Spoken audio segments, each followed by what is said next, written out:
Hello guys, so let's discuss. Ay medyo pagod na ako, so hindi ko na kayang kumanta ng matataas na notes. So maybe let's just share, what are my thoughts about the current pandemic and its upcoming MGCQ for the whole archipelago and how does it feel for someone like me na tipong talagang ang passion ko talaga ay travel, no? One of my passions is really travel. So um, honestly, I thought that the pandemic will be over in less than a year, and as such, I already booked flights for February, and March, and then April. I also have flights for the Olympics in July. So you can just imagine, no, na I have to slowly accept that. Masabi nga, ang expression ko lagi ay malabo pa sa pusit. Because yeah, with the pandemic it might be very very remote to travel, although may nag-iisip ako minsan na I think, like for example, when is the right time to go to Boracay. I think this is the right time because wala pang mga foreigners, di ba? Na-imagine mo ba ang Boracay without the foreigners?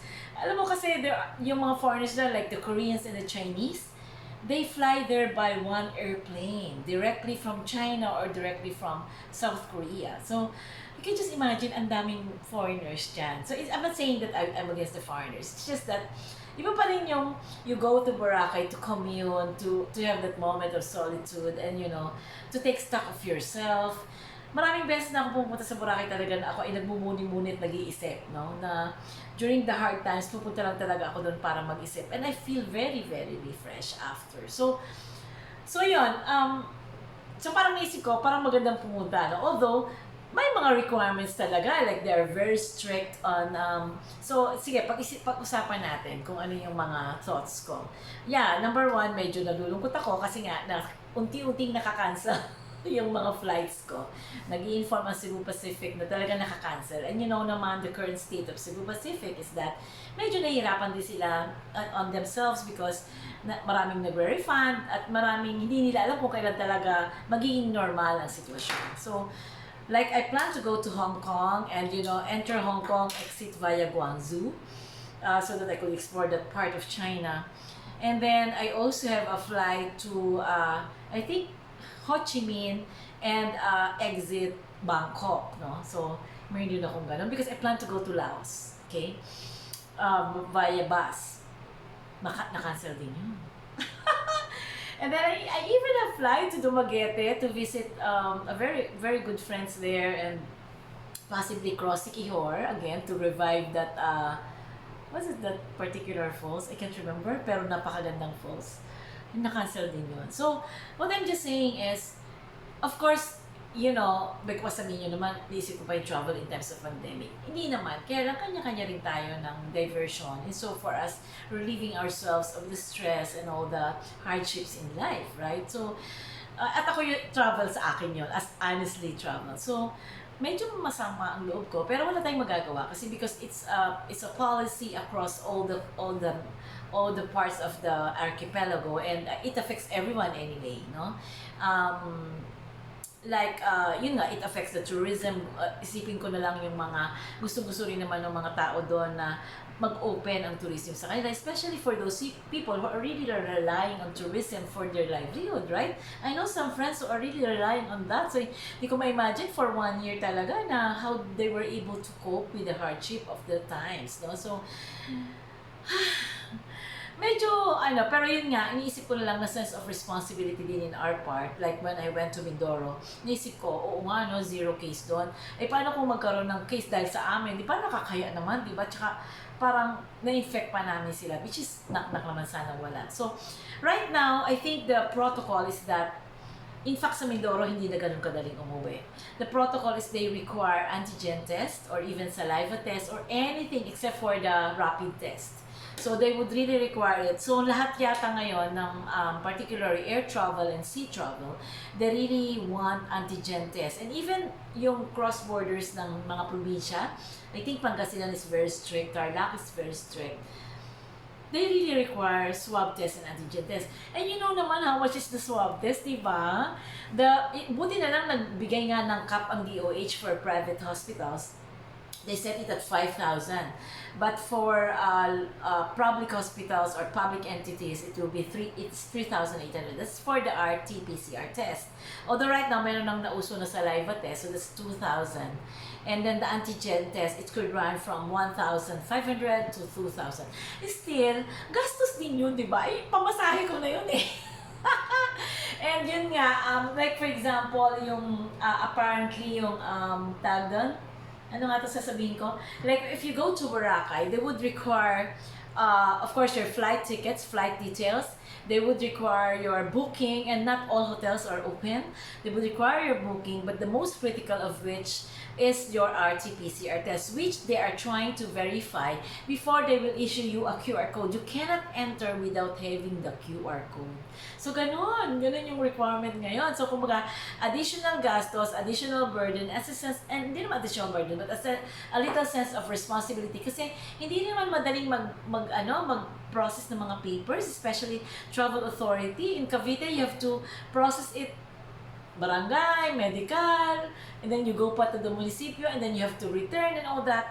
Napakahirap, no? So, yung restrictions talaga ng travel, napakahirap. So,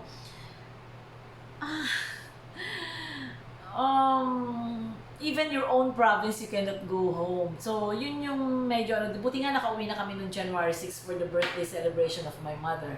At least, di ba, nasilayan ko naman ang aking lupang tinubuan. Pero talagang, ang hirap talaga, no? So,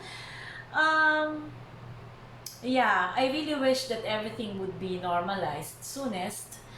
Number one, for myself, I want to really travel again. And then for the others, especially those who have, van transport, operators of hotels and restaurants and all that, kawawa naman sila, di ba? Paano ang kabuhayan nila, di ba? So yun, in fact, I'm bound to Coron sana for an assignment na official. Kaso ang daming kaso doon. Di ba? And you heard naman stories of people who catch the virus on an airplane. Of course, here short lang naman yung biyahe, except if you're traveling to somewhere in Basilan or probably in Jensen, or really it will take you around 2 hours or 1.5 hours. But yung mga Boracay, mga 30 minutes lang, nandun ka na yun, di ba? So, still, di ba? Yun yung that, restricted because of the pandemic, but still there's also the call for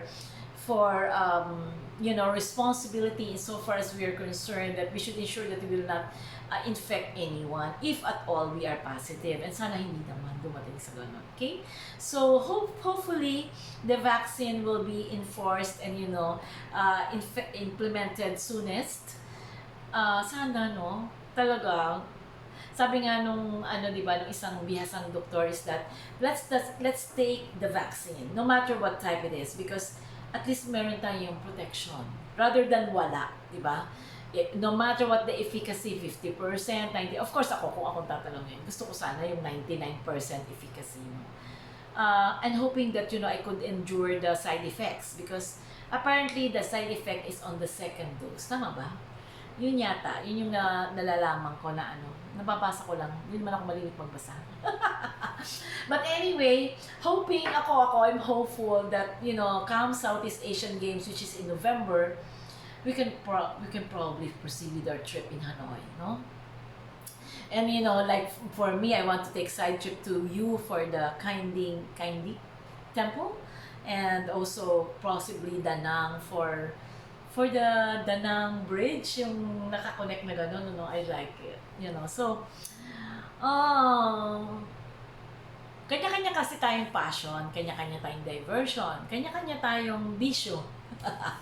And mine is really travel. And for me, travel really relaxes, travel enriches my mind, and travel allows me to breathe in a different tone, because you're getting out of your comfort zone and you're exploring new territories, no? So yun lang yung reflection ko for the travel. And I hope it would really resume kasi kawawa rin, even Cebu Pacific, ang dami nilang severance ng employees. Cebu Pacific, nahihirapan sila. Yung mga eroplano nila nasa Australia, di ba? If you will pass by nga naiiyak, may kita mo talaga, halos walang movement ang mga, konting-konti lang, di katulad dati na, alam mo yung saling-bahay ng mga eroplano. So, ay. So those are my thoughts of for someone like me whose passion is really singing, travel. Buti nga nakakakanta ako, so at least, nakaka-relieve din ng stress. But, yeah, I hope that it would be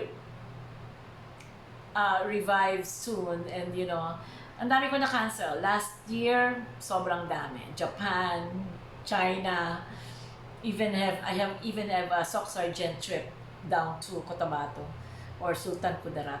Hindi rin natuloy. So, again, in summary, however, while I feel despair for, effectively denying me of that particular happiness, let's just accept how it is and then hoping that it would be normalized soon and that we could resume soon our travels and all that, and that we could again plan and that we could see each other again, especially for people that I want to see when I travel. I want to meet friends, I want to meet people that I love, and who knows, no? Let's keep our fingers crossed, and in the meantime, let's enjoy moments within our comfort zone and within our territories and within our homes, and let's be responsible. God bless you and good evening. Those are my thoughts for people like me who travel. I really wonder. Lakwachera.com. God bless you guys and thank you for supporting me always. God is good all the time and be kind, make a difference. God is good all the time. All the time God is good. Thank you for your friendship and I wish you love and happiness. God bless, Ma.